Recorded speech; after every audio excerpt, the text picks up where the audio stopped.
Hello, I'm Bob Weeks for Wichita Liberty TV, your weekly source for news, analysis, and commentary about Kansas and Wichita government and public affairs. Broadcast on Great Plains Television, that's channel 26.1, Sunday mornings at 8:30, repeated at 4, and then at 4:30 you get last week's episode repeated for you. Also at my site, that's the Voice for Liberty, at wichitaliberty.org, you can find all the old episodes of Wichita Liberty TV and all the other content that I and others produce on nearly a daily basis. So today we've got co-host Carl Peter John, and then our special guest Lenore Skenazy, who she has a nickname. I think I'll let her put it to you, but she's the author of a book titled Free Range Kids: How to Raise Safe, Self-Reliant Children Without Going Nuts with Worry. So something a little bit different than our normal topics, but I think that there is a public policy angle as well. So Lenore Skenazy, welcome to Wichita Liberty TV. Thank you, Bob, and thank you of three names, Carl Peter John.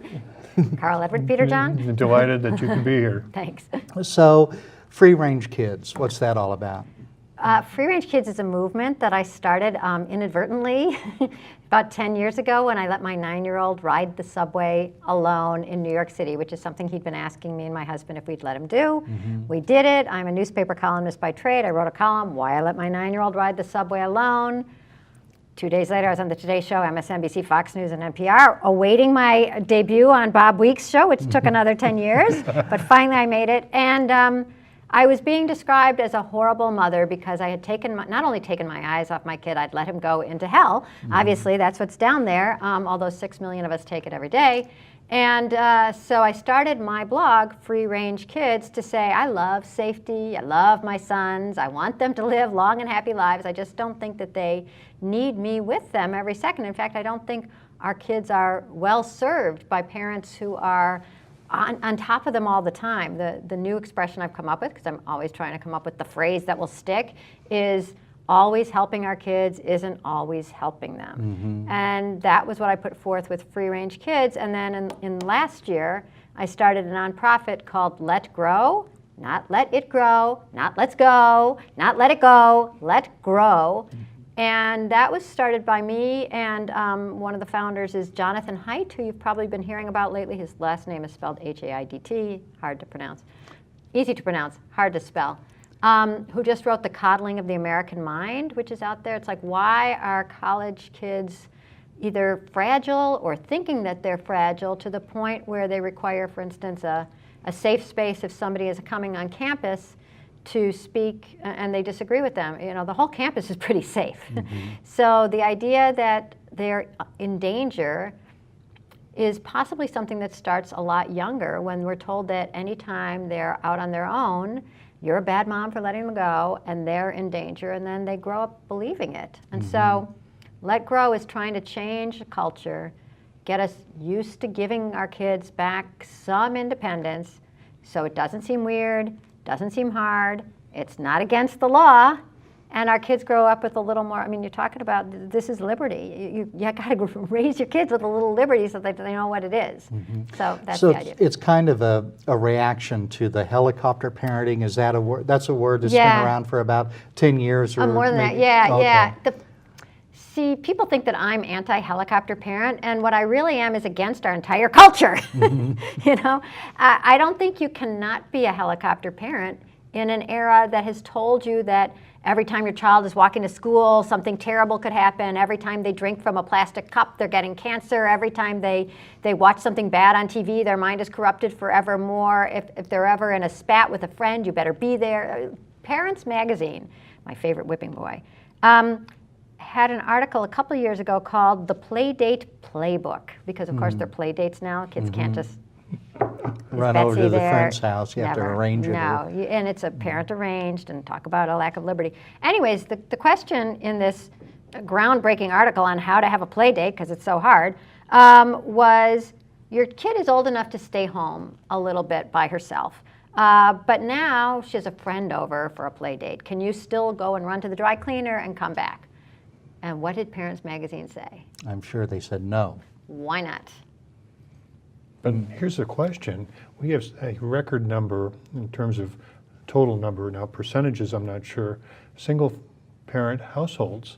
And for a single parent I don't know how you can How could you do it? can survive and Right. do it.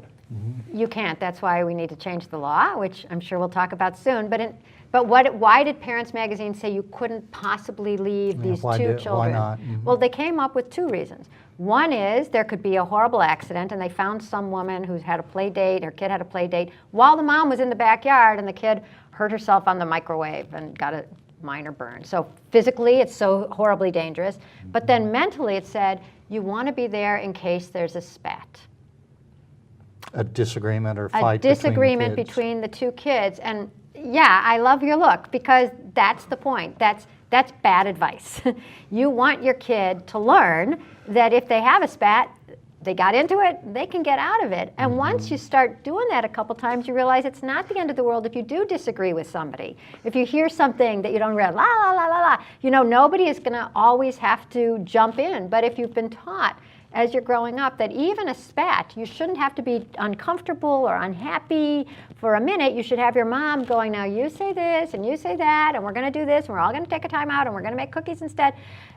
I'm not surprised that when you get to campus and you hear that somebody is coming and you disagree with it, you think that's going to make me uncomfortable. You need a safe space, because you've grown up hearing that it's not even safe for you to have an argument with your friend. So I'm not against helicopter parents when they've been instructed by Parents Magazine and the rest of our culture to treat our kids as incredibly fragile, emotionally and physically fragile. They can't handle some macaroni, is and the they can. pejorative term. It's a pejorative term, but how can we blame the kids if the magazine that their parents turn to for sane, good, up-to-the-minute psychological and physical advice is telling them the worst possible advice, and the parents take it, and the kids are raised that way? You gotta change the culture, but you can't blame the people who were raised that way. It's not their fault. Yeah. Well, Carl, I sense you've got a question, but we're going to take a moment off for a commercial break. So we'll be back with more Wichita Liberty TV in just a moment.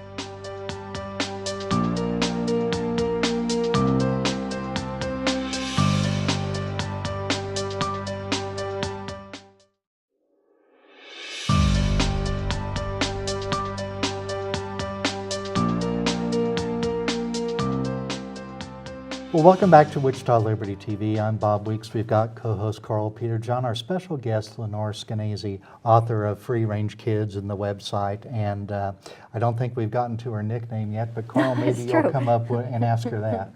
Well, if we've got safe spaces at the colleges, is high school debate now becoming is going to become an impossible sport? Because if we can't have disagreements, at what point do children be able to express diverging opinions within the context of growing up? So far, I haven't seen any attacks on high school debate, and I think it might be because they are required to be able to flip either side really easily. So it's not like you're saying one side is good and one side is bad. One side is something you shouldn't have to hear, because that really is all of it. My son was he lived for debate, so God willing, debate stays sacrosanct. Well, the reason I raised the question is, when you talked about helicopter parenting, I think I've heard it also referred to lawnmower parenting, where you kind of blaze the trail.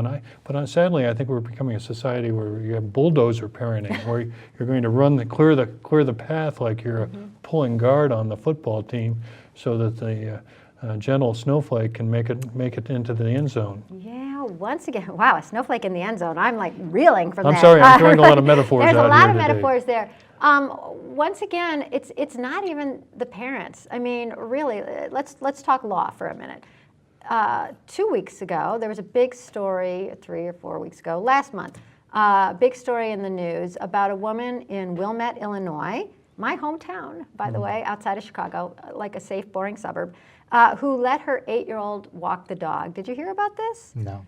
Okay, so People walk their dogs all over Kansas and Wichita. Well, keep it safe and keep it, allowed, because what happened is that somebody called 911 and she got from the cops, and they came to her house and they said, "What's this we hear?" They'd actually heard that a 5-year-old had been walking the dog. And she said, "No, my kid's 8. Here's the kid. Here's the dog." Even the dog was old. So it turned out to be fine. The cops left. I mean, I don't like the idea. No citations were issued? Well, not yet. So then the neighbor calls CPS, Child Protective Services, which has another acronym in Illinois. And they came out, and once again, she said, the kid isn't 5, the kid is 8, here's the kid, here's the dog. And they said, well, we have to conduct an investigation. And they did. And they proceeded to interview her children separately from her, other family members, and the pediatrician. Because once a case is opened, the working assumption is that there's something terrible going on, leave no stone unturned. Please examine the children for any other signs of abuse or neglect. And to me, first of all, she wasn't being a helicopter mom. She was letting her kid have extremely appropriate freedom. That's the same town that I walked to school at age 5, so I think at age 8 you can walk the dog around the block. And yet this was treated as cause enough to open a case on her. In the end, it was closed. But that's after investigating, when if you asked me, if somebody said, a 5-year-old's walking the dog, you come to the door, no, look, here's my kid, she's 8, that should be the end of it. And when you talk about liberty, if anybody in America has the ability to weaponize their phone and throw your life into a complete turmoil to the point where you're thinking, am I a terrible mom? Was my child in danger? What did I do wrong? How can you possibly blame helicopter parents if they don't let their kids walk the dog, if they walk their kids to school, if they drive them to soccer practice, if they're worried that somebody could pick up the phone and ruin their lives? Because there have been cases, I think, in Maryland a few years ago. That was a very famous case. Yeah, where the parents, they were prosecuted in some way, were they? They were investigated. So this was the family of Danielle and Sasha Métive, had 2 children. Back then they were 10 and 6. They let them walk home from the park. And to let you know that there's an element of sexism here too, the mother was out of town the first time that the father let the children walk home from the park. And it was always about, how dare that mom? It's like, the mom was out of town. She agreed with the husband. I mean, they thought that the kids were perfectly able to walk home from the park. And here we're talking about a 10-year-old with a 6-year-old. Were you ever a crossing guard when you were a kid, either of you? I wasn't, no, but I know that's 10 years No. old. That's age 10 for a years crossing old guard. was the yeah. age of the crossing guard. But when I was 8 years old, my parents allowed me to take the bus all the way from our home, about 6 or 7 miles away, take the bus all the way to downtown Columbus, Ohio, where there was a YMCA. Wow, like just to go A swimming public or bus. something? Yeah. Do Yeah. typical activities you do at a Yeah. Y on a Saturday, and I did that. I was 8 years old. And you loved it? Yeah, I'll confess even something worse. When I was 12, I cut school and went to a presidential campaign rally in Columbus, Ohio in 1960. Wow. It was 19. Who did you hear? Richard Nixon. Wow. Wow, that's historic. That is so cool. And one of the things I talk about with parents. I was 10 years old too at the time. 10. I mean, here's what I like to think about too, is like, if you're 10 and you care enough to cut school to go hear a presidential candidate, that's the beginnings of who you are. That's the seed of who you are today. Look how interesting. Here we are talking politics a zillion trillion years later. Well, and over half a century, I'm afraid to confess. Yeah. But so I think it's great to give kids that kind of independence, or for kids to maybe sometimes nab it on their own, because how do you figure out who you are and what you love if everything is, now you're going to school, now I'm going to pick you up, and I'm going to take you to lacrosse, maybe you'll get a lacrosse scholarship, and then I'm going to take you to Kumon because I think you need better grades, and then we're going to go home, and then we're going to have a healthy snack, and then we're going to have reading time, and I'm going to read to you from a very happy fairy tale where everything turns out fine, and then I'm going to have you do your homework, and then I'm going to put you to bed, and then we're going to start it all over, and like, you don't know what you're interested in. You don't know the world outside the car, right? You know, you're always supervised by an adult. You're always told what to do. You're probably pretty obedient. You're probably a pretty good kid. You've just gotten all this extra supervision in your homework, right? And Kumon. But who are you? And I'm worried that the kids that we're talking to today don't even have an idea what it means to grab your liberty, because it's nothing they even consider. It isn't on their horizon. They haven't been at 8 taking a bus so that they know they can kind of get around. You get on the wrong bus, you figure out how to get on the right bus. You're scared, you're worried, you're sad, but you make it happen. If you're never given any freedom, what do you know from freedom? You just know it's scary and it's not for you. Yeah. We've come to halftime. Let's take another moment for a commercial break. We'll be right back.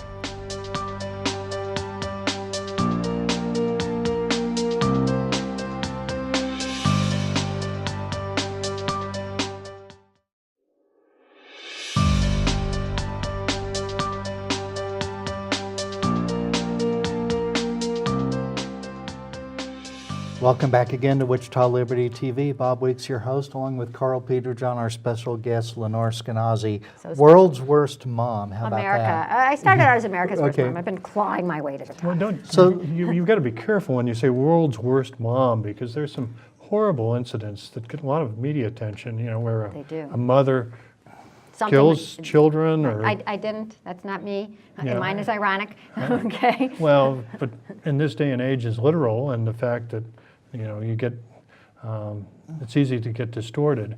Would it be also safe to say the most politically incorrect mom, in the sense that, if you're, I would assume that you'd be comfortable as a parent if your child goes out and they don't hurt anyone else, they're not going to permanently injure themselves or kill themselves accidentally. Knock I on must wood. knock every piece of wood, yes. But if they go out and skin their knee, or if they get in a bike crash, or if they, Let's stop with bike crash. well, but I'm just saying, they Yeah. get out and they Yeah. do stuff that Yeah. kids do. They fall out of a tree. They managed to get, they tried to hide behind a bush and it had stickers. I mean, it turned out it was a raspberry patch. Right. Or what do you have? You have these weird trees, the bad apple trees, the patch, what are they called? Fence apples? There's Oh, you some- mean hedge Hedge, apples? that's it, apples. right. Those sound Yes, horrible. we've got Yeah. hedge, but normally, I mean, my attitude has always been, if my kids come home with skinned knees or whatever, hey, that's kids growing up, and get out there and exercise, and I try and keep them from spending too much time with their digital toys. But I get the feeling, I think I'm fairly politically incorrect by taking that attitude. Would that be fair to say? I would say it's going against the grain, but I don't know if I would call it politically incorrect. I would call it unusual today, in that even if you want your kids to go and play outside and climb your horrible trees and organize their own game of baseball, they go outside, there's no one else out there. Everybody is in some kind of, either they're in an organized activity, so you go to the park and the only kids who are there are in uniforms, or they're in some other supervised thing at school, or they're at home on their devices. And so it's really hard to even try to raise a kid with some of the independent, I mean, no 8-year-old is taking a bus, as far as I know, 6 miles anymore.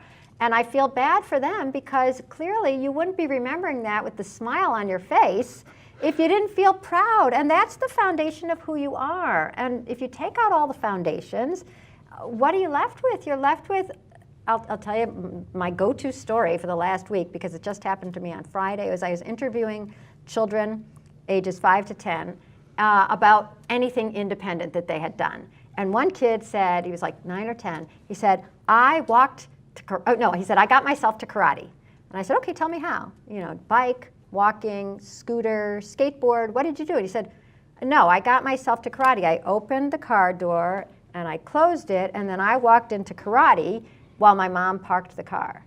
And for him, that was a milestone, because until then, he hadn't gotten himself to karate, because he had waited in the car and then his mom had walked him in. And so if you're talking about somebody who's older than you were on the bus, 9 or 10, and his only perp walk from the cruiser to the courtroom is this one little sidewalk between the car and the dojo, that's a different society. Well, that has almost nothing to do with our childhood. I mean, because I'm looking at Kansas as a state where my son got his learner's permit well under the age of 16 to drive a car. Now, that's fairly unusual for the rest of the country, and there are some states where you have to be 18. Yeah, I think 17 for New York, yeah. And being in an environment where that responsibility is there. I know a farm family where the mother was saying, gee, my 12-year-old and 14-year-old were driving farm equipment down the road, and the combined value of the 2 pieces of farm equipment that they were driving is worth more than the value of our home. Wow. But that's not unusual for Kansas. Yeah. Keep it that way. Keep it that way. So you know about the law that was passed recently in Utah, which is called the free-range parenting law, which is inspired by the free-range kids movement, mine, is that it just clarifies what neglect is. And here's what neglect isn't in Utah, thank God. Neglect is not letting your kid walk outside. It's not letting your kid wait briefly in a car. It's not letting your kid play. It's not letting your kid come home with a latchkey. So neglect over in Utah, and I'd like to clarify it across the country, is the blatant disregard for your child's safety and welfare, but not giving them independence. You know, giving a 2-year-old independence, we recognize that as blatant disregard. Letting an 8-year-old ride the bus, I wouldn't say that's blatant disregard. If the parent knows where the kid is, they've taught the kid how to take the bus, why would that be considered neglect? Your mother was not neglectful, right? No. And I think in that law in Utah, there is no age number There's there. no age number. It's Up to the up to the parent. discretion of the parents. Right. And then what I worry about is the discretion of police and prosecutors Well, also. that's why the law is so great, because it does give the discretion back to the parent, because absent any other indication that a parent is evil or bad, or starving, drugs, pimping the kid out, chaining them, whatever, then it goes back to the parent. If they feel that the child is ready and there's nothing else that proves that they don't care about their kids, then their child is ready. And it's great for both the free-range parents who want to give their kids the experience of taking the bus, and it's great for parents without a lot of resources who have to let the kid come home after school and make himself a snack because the mom is maybe a single mom and she's working. And so why should we start second-guessing people who are trying to be good parents and trying to give their kids either some freedom or have to give them some responsibility? And they're not being bad. They're not hurting the kids. And in fact, a little independence, I think we agree, is a great thing for the kids. Yeah. Well, let's take our last commercial break for today. We'll be back in just another moment.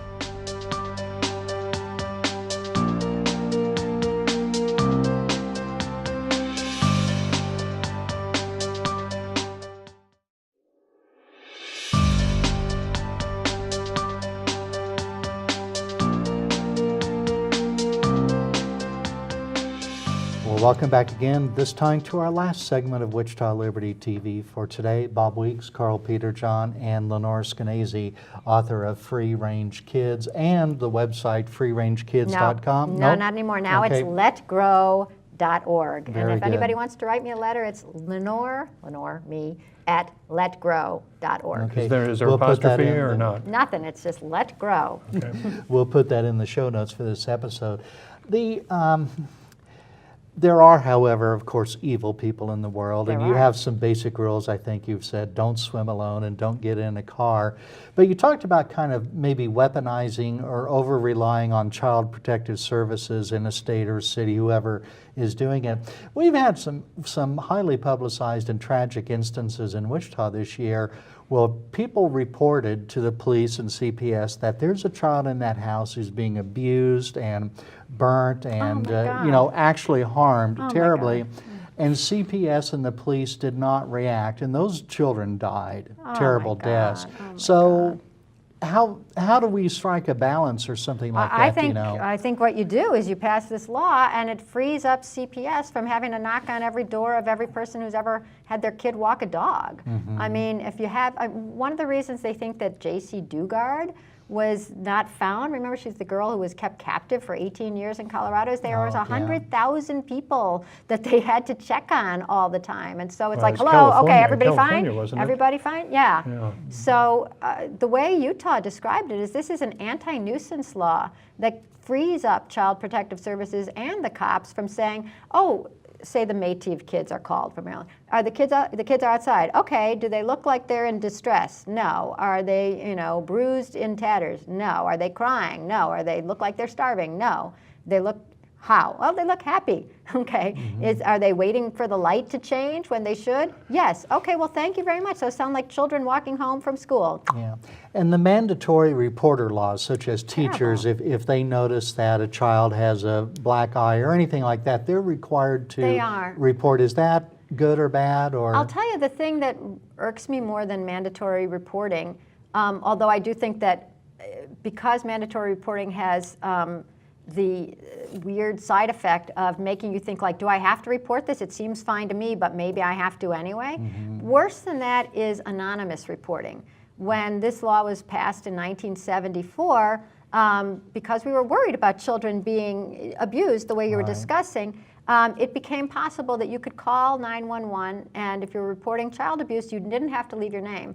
And then Child Protective Services was required to go and check out all these cases. So there are sometimes when an ex-husband wanting to get back at his wife, his former wife, and they can call 10 times, and every time somebody has to ring the doorbell and check, and are the kids okay, and strip the kids of clothes and make sure that there's no bruise marks on them. And so And some of these custody battles are just vicious. I mean, Yes. the things that parents do, so. Right. So it's an unintended consequence of our divorce laws as opposed to, Well, I think it's an unintended consequence of believing the worst of all humanity and assuming that where there's smoke, there's always fire. And also, there's no downside to overreacting. No Child Protective Services worker gets fired for interviewing the mother, the father, the babysitter, the teacher, the pediatrician, the dog, right? But if they're, God forbid, do miss a story or do miss a tragedy, there is a huge downside. And so Yeah. it's a lot of, it's sort of like Kind of the doctors. precautionary principle, I think It's we just the call same it as a in- doctor's going to check out every last blood test they could possibly take because you came in with a cough. well, we don't have much time left, but Utah has had this law for how long? And Since like May. So Yeah, just this May year. of this year. Yeah. Okay, I think that's important for our viewers. And are other states considering it? A lot of states. I was just trying to remember because we were talking about in the break. Texas, Colorado, Connecticut, Idaho, Illinois, and Arkansas are the ones I've heard of that are And there may be considering a more? law. Oh yeah, I'm pretty sure there are more. I think some of the western states, yeah. We'll have to start asking our legislative candidates this year how they feel Yeah. about this issue, I think, so. You know what's nice about this issue is it was passed unanimously in both Okay. houses in Utah. I don't even think of it as left or right. I think of it as So a bipartisan, And parents don't want to be second guessed to like, can I let my kid wait in the car while I pick up the pizza and it's not 1,000,000 degrees and it's going to be 3 minutes? I Yeah. don't think that parents should have to worry. I want to send my kid out to walk the dog, but what if I'm arrested? Nobody wants to raise their kids that way. And Yeah. it doesn't matter if you're a liberal or conservative, you want to be able to raise your kids the way you see fit. well, we've run out of time for today. So Lenore Skenazy, thank you very much Oh, for appearing thank on you. Wichita Thank you, Liberty Bob. TV. It's been very informative. And Carl, thanks for your help. And we'll be back again next week.